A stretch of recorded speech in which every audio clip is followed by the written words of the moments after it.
मेरी माताओं, मेरे बहनों, मेरे भाइयों, सभी लोग के सामने एक गीत पेश कर रहा हूं। इस गीत को ध्यान से सुनिएगा।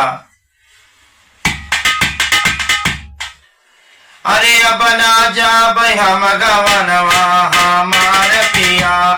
अब ना जा हम गवनवा हमार पिया, अब ना जा हम गवनवा हमार पिया, अब ना जा हम गवनवा हमार पिया, ना भाई बाबा के अंगनवा हमार पिया, ना भाई बाबा के अंगनवा हमार पिया, ना भाई बाबा के अंगनवा हमार पिया, ना भाई बाबा के अंगनवा हमार पिया, अब ना जा हम गवनवा हमार पिया, अब ना जा हम गवनवा हमार पिया। छुअट रहने तब कियल अंगनवा, छुअट रहने तब कियल अंगनवा, कोई नहीं लीन हमें कनिया हमार पिया, कोई नहीं लीन हमें कनिया हमार पिया, कोई नहीं लीन हमें कनिया हमार पिया। कोई नहीं लीन हमें कनिया हमार पिया, कोई नहीं लीन हमें कनिया हमार पिया, अब ना जा हम गवनवा हमार पिया, अब ना जा हम गवनवा हमार पिया। जब हम भैली 12 बरिस के, जब हम भैली 12 बरिस के, कियल लड़के के संगवा हमार पिया, कियल लड़के के संगवा हमार पिया, अब ना जा हम गवनवा हमार पिया, अब ना जा हम गवनवा हमार पिया, अब ना जा हम गवनवा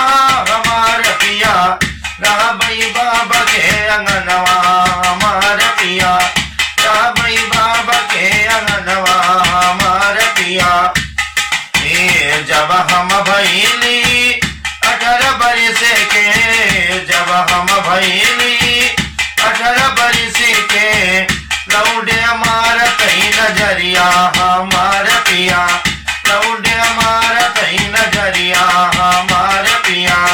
अब ना जा हम गवनवा हमार पिया, अब ना जा हम गवनवा हमार पिया, अब ना जा गवनवा हमार पिया, अब ना जा हम गवनवा हमार पिया,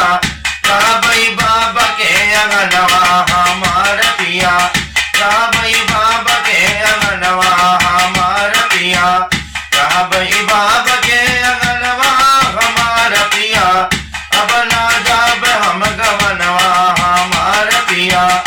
अब ना जा हम गवनवा हमार पिया। बीज कुमार रहे गाई के सुनाई, बीज कुमार रहे गाई के सुनाई, छुअल हमर होई सतवा हमार पिया, छुअल हमर होई सतवा हमार पिया, अब ना जा हम गवनवा हमार पिया, अब ना जा हम गवनवा हमार पिया, अब ना जा हम